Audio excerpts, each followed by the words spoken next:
Esselamu aleyküm ya cemiyen şuhadai ve rahmetullahi ve berekatuh.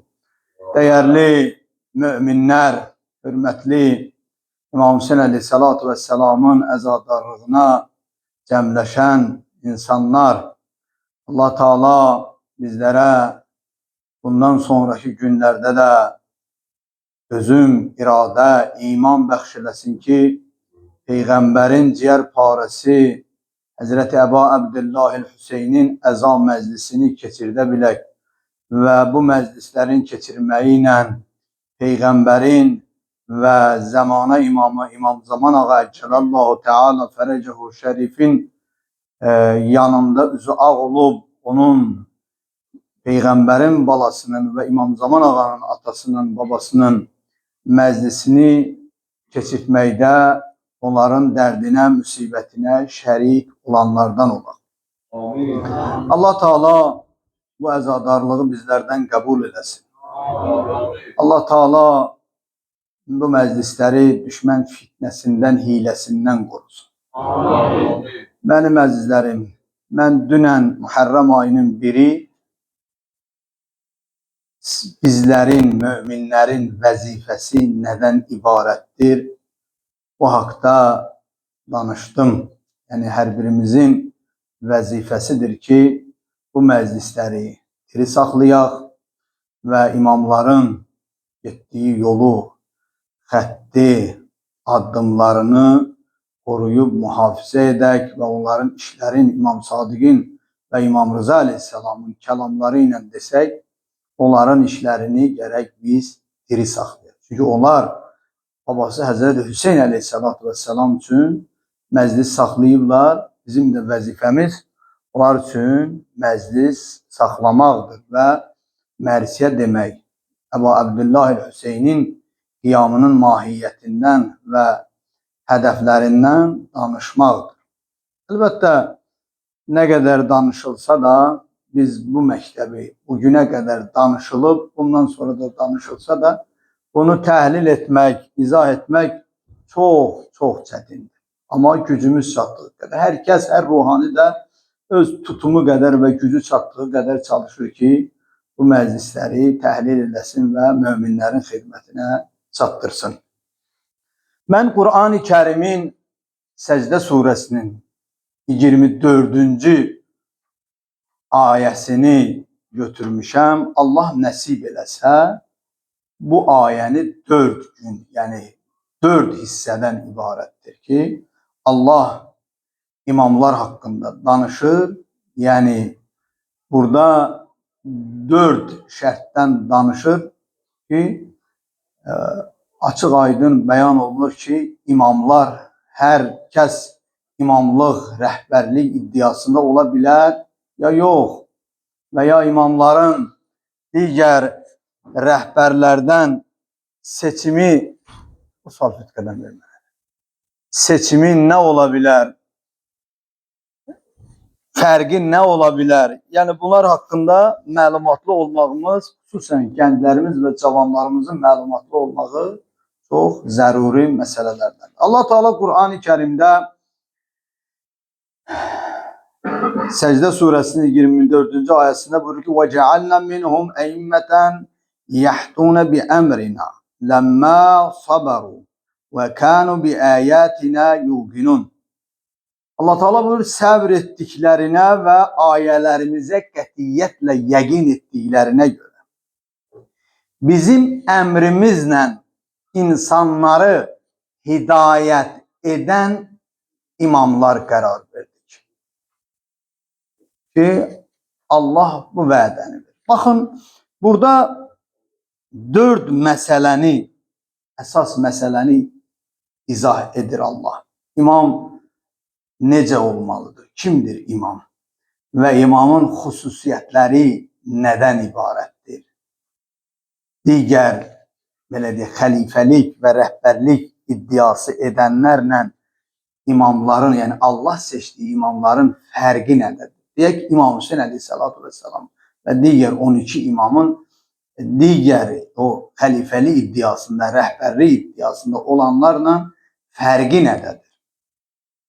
Əlbəttə, çox saymaq olar. hədislərə diqqət eləsək, Qur'ana diqqət eləsək, çox izahlar vermək olar. Amma bu ayə elə bilirəm ki, hamı üçün yəni başa düşülən dildə və anlaşılan dildə bir var, hər ayədən, hər surədən bir ayə götürüb izah edəsən, bir də var bir ayəni izah edəsən ki, orada olan mətləblər insanlar üçün ayrı olsun. Baxın, ayədə birinci şərt və cealna minhum əimmətən. Allah Teala birinci imamların Allah tərəfindən seçildiyini, qərar verildiyini qeyd edir. Əsas məsələ budur.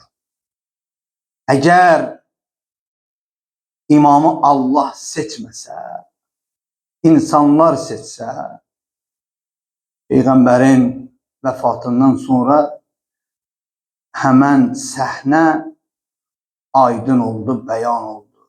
Bugün də müsəlmanların ixtilaf içində olmaqları, bir-birlərini təkfir etmələri, bir-birlərini qəbul etməmələri, bir-birləri aşağılamaqları və batil adlandırılmağın səbəbi oradan başlayır. Çünki imam insanlar tərəfindən seçilir. İmam Allah tərəfindən seçilir. Baxın, birinci mətləbi Allah, imamı Allah seçdiyini qeyd edir. Sonra buyurur ki, yahduna bi əmrina və onlar bizim əmrlərimizlə insanları hidayət edərlər. İndi burada iki mətləb var, amma mən birini qeyd eləmişəm ki, imamlar hidayət edəndir. Allah nəsib eləsə sabah o haqda danışaram. Özdə ayəyə diqqət eləsək, imam öz sözü ilə və ya birini hidayət eləsin, yox. Burada imamın birbaşa Allahla bağlılığı və bağın olmağını Allah qeyd edir.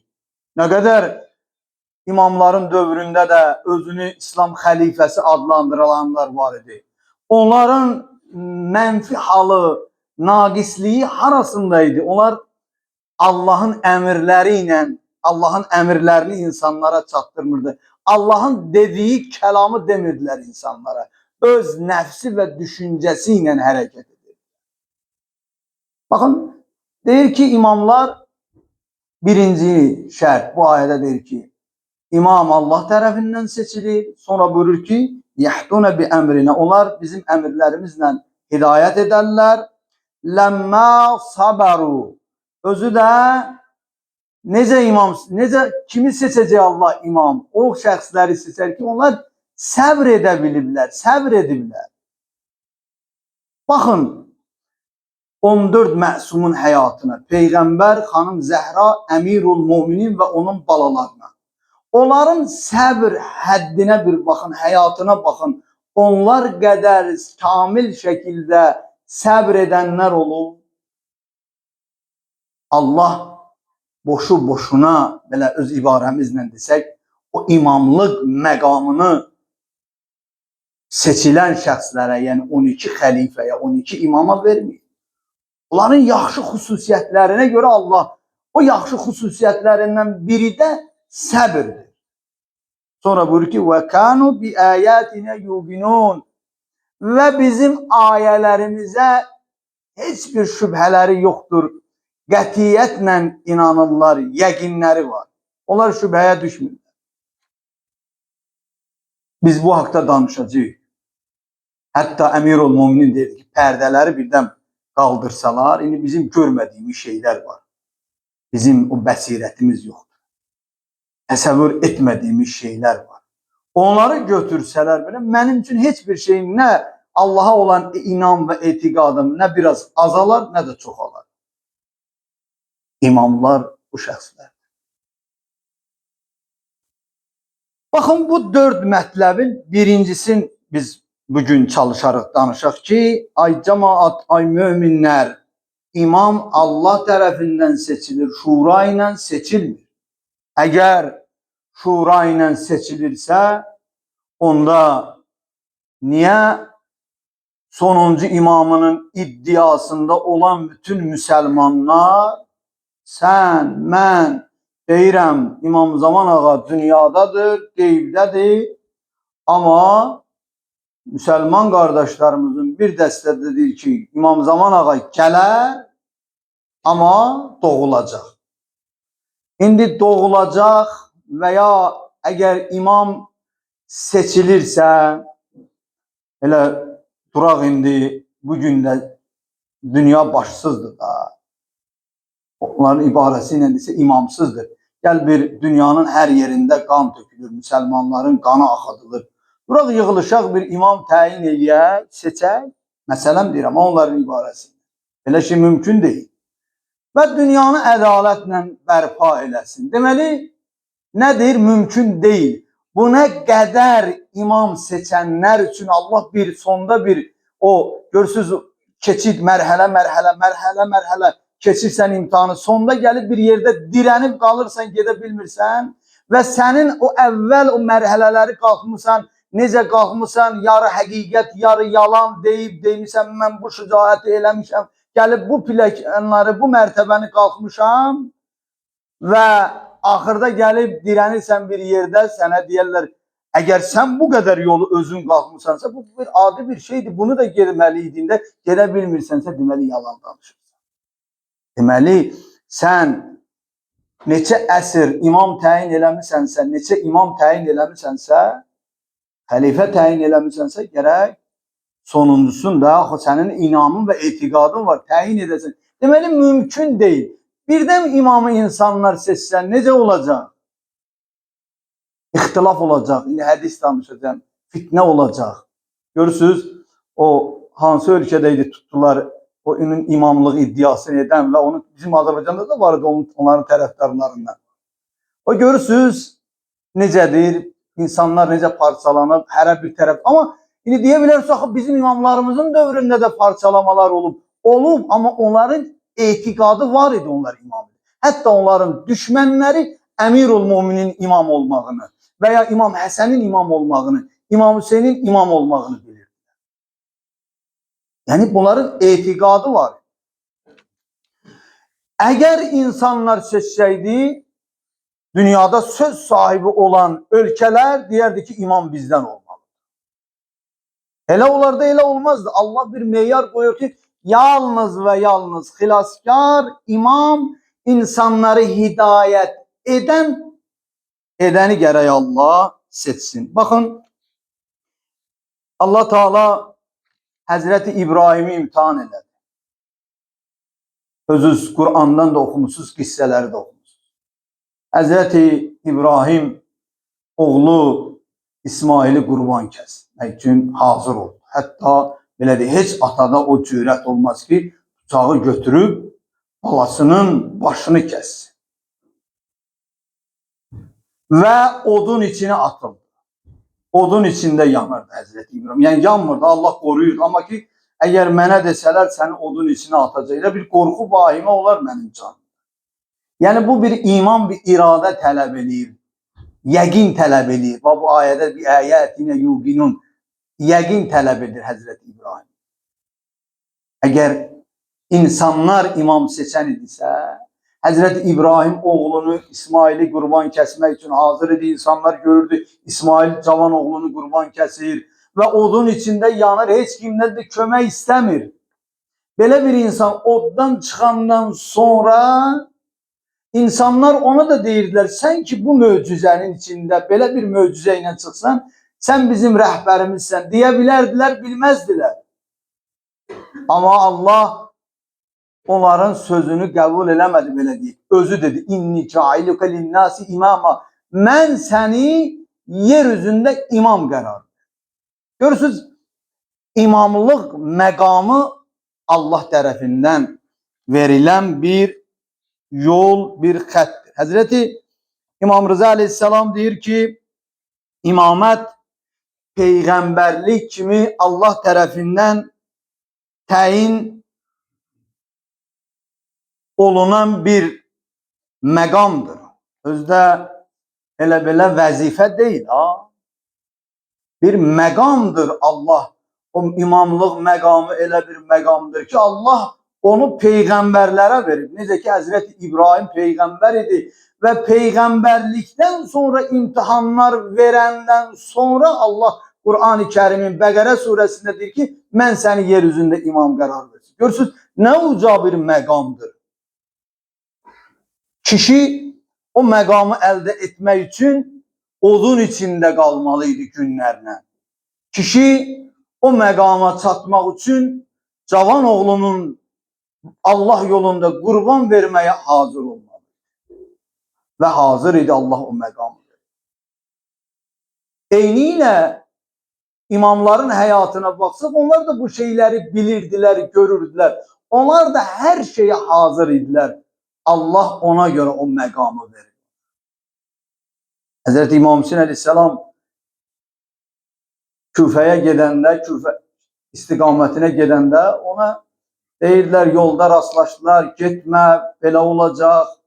Başladılar, indi uzaq görən insanlar da var idi, yaxınlarının olanlar da vardı ona deyəndə və ya oradan qayıdanlar var idi.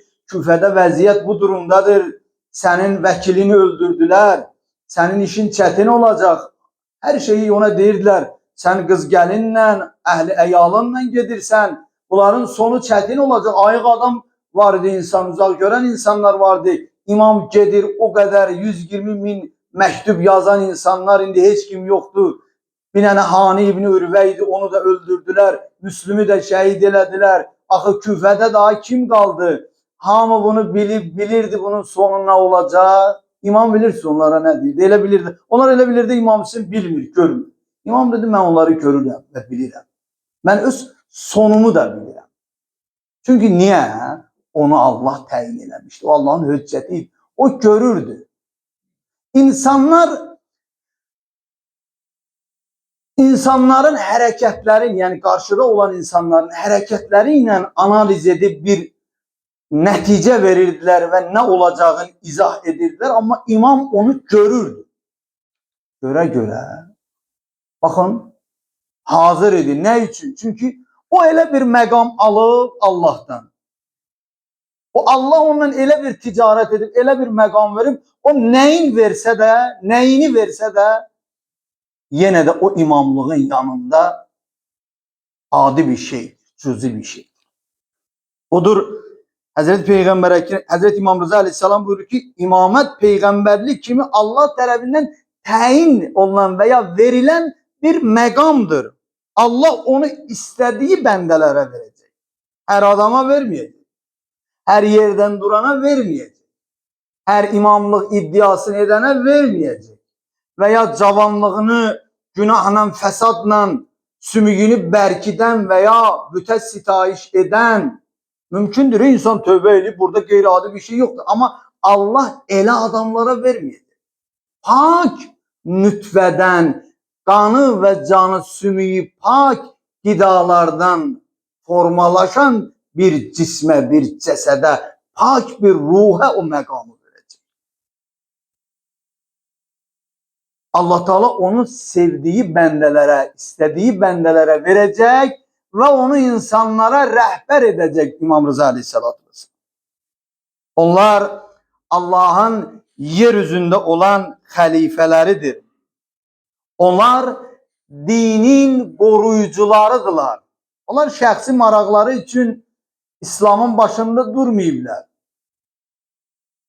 Ömer Səd, Ubeydullah ibn Ziyad, görürsünüz, bunlar indi bir İslamın adından hər şəhərdə, məntəqədə rəhbər kimi xidmət edirlər. Yezid Məl'un, yəni hərəsi, bu tarixə baxsaq, onların hərəsinin bir istəyi, bir amalı olub.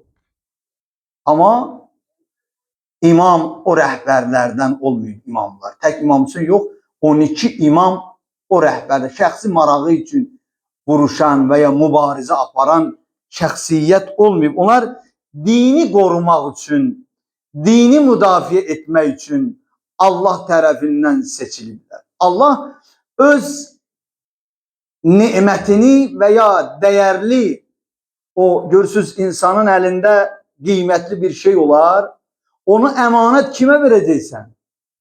5 dostun ola bilər, 10 dostun ola bilər. Mümkündür insan həyatında olur.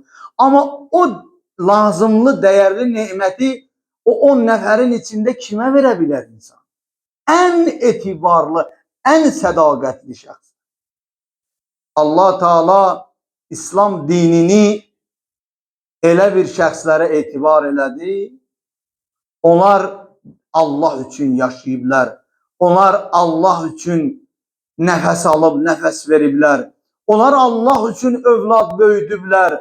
Onlar Allah üçün ailə qurublar.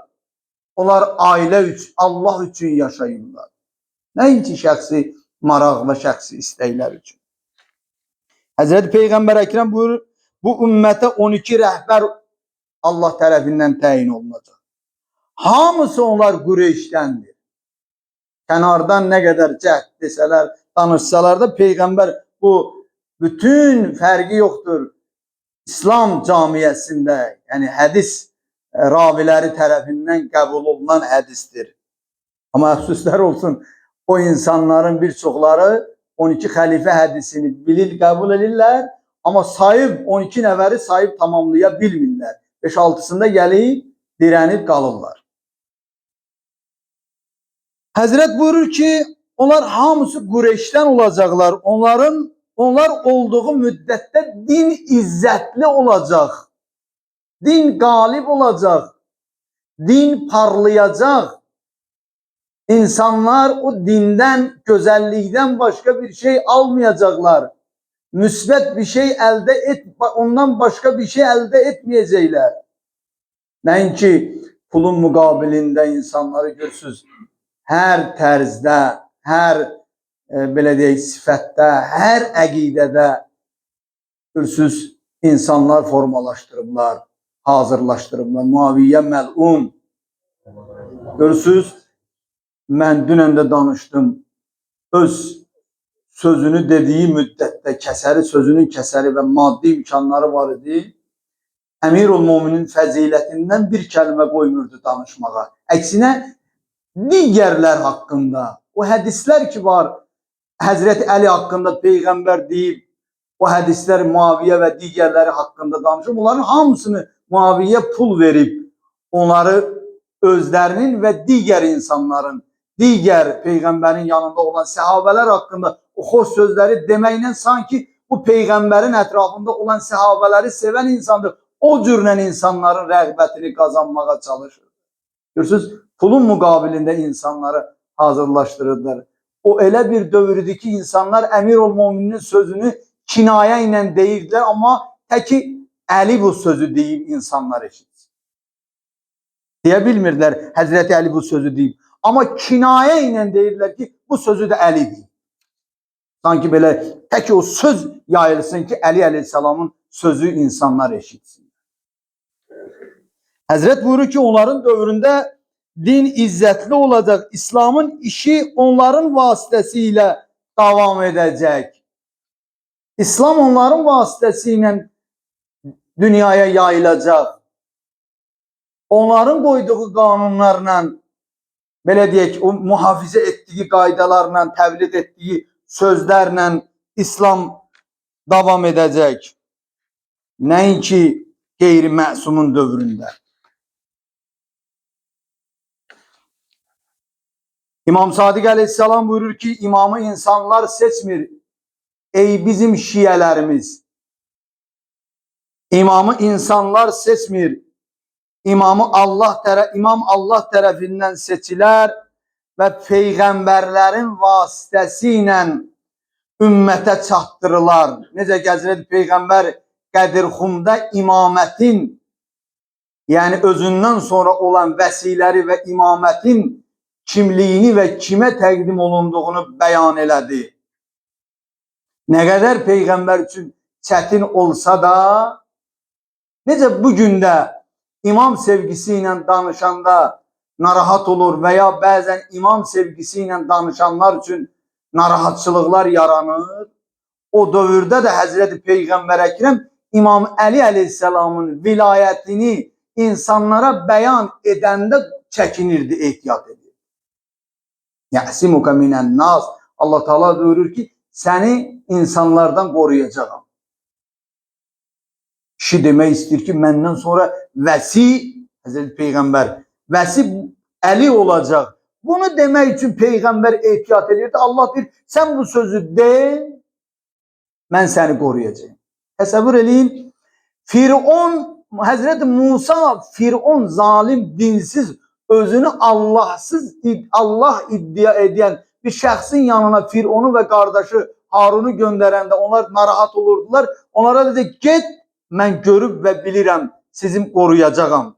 Yani öz ibarəmizlə desək, bir dinsiz üçün də o sözü deyirdi. Həcdən qayıdan bir dəstə müsəlmanlar üçün də Allah dedi ki, qorxma öz ibarəmizlə. Yəsimuka minənnas, səni insanlardan qoruyacaq.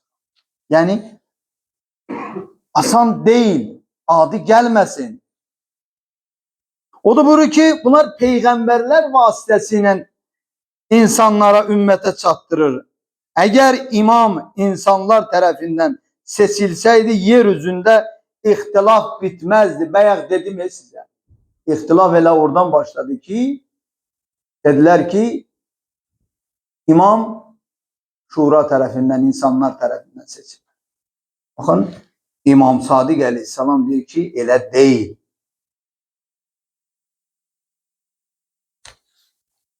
Emirul Müminin Hazreti Ali Aleyhisselam buyurur ki, Allah Peygamber sallallahu aleyhi ve aleyhden sonra ümmet için rehber seçmiştir ki onun kitabını koruyan, onun dinini ayaküstə saklayan ve hakkı batilden ayıran olsunlar. Allah imamları onun için seçip Allah'ın dinini korusun. Dini ayaküstə saklasın. Baxın mənim əzizlərim, Emirul Müminin bu sözü dedi. Bugün Muharrem ayının 2. günüdür. Bugün o şəxsin Kərbəlaya yetişən günüdür ki, o öz qanı ilə, əhli əyalı ilə, balaları ilə, dostları ilə, öz başsız bədəni ilə, körpələri ilə, 6 aylıq qundaqda olan susuz Əli Əsğəri ilə dini qorudu və dini mühafizə edib, bugün də din ayaq üstə qalır. Allah bilir öz dinini kimə həvalə edib, kim onun dinini qorumaq üçün hər şeyi verəcək. Bugün Muharrem ayının ikisi Əbu Abdillahil-Hüseyn öz yar ənsarı ilə, əhli əyalı ilə, qız gəlinləri ilə, bacıları ilə, qundaqda olan balası ilə Kərbəla səhrasına yetişdi. Əbu Abdillahil-Hüseyn soruşduqda bu yerin adı nədir? Sizə belə gəlməsin, İmam Hüseyin Aleyhisselatü Vesselam o yeri tanımırdı, bilmirdi. O yer ona göstərilmişdi, bilirdi, tanıyırdı. O yer hakkında Hazreti Peygamber Ekrem ağlayarak ona demişti.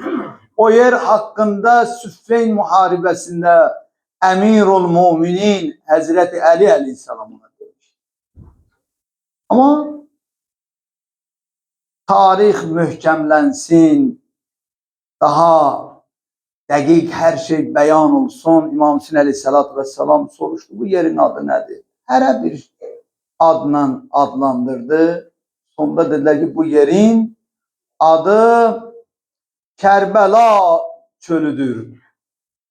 Dedi, karvanları saklayın, yüklerini boşaldın, xeymələrinizi qurun.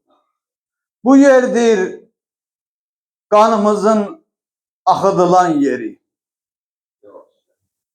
Bu yerdir qəbirlərimizin qazılan yeri.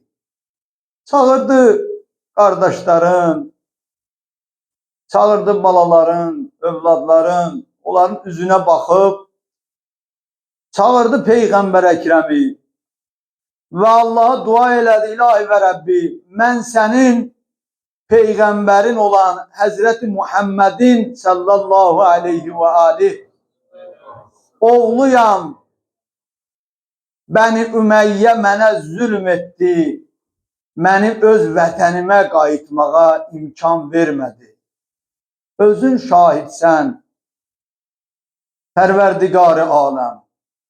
İmam Hüseyin Aleyhisselam bunu deyə ağlayırdı. Yazırlar bacısı Ümmü Gülsüm.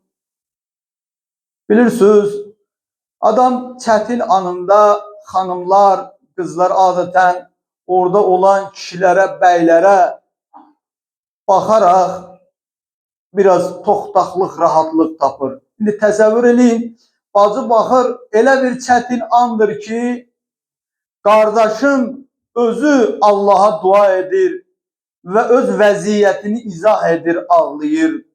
Dedi, qardaşım Hüseyin, bu vadi mənə elə bir qəmginlik, mənim qəlbimə elə bir qorxu salıb, qorxuram qardaş. Əla lənətullahi aləl qavməz zalimin.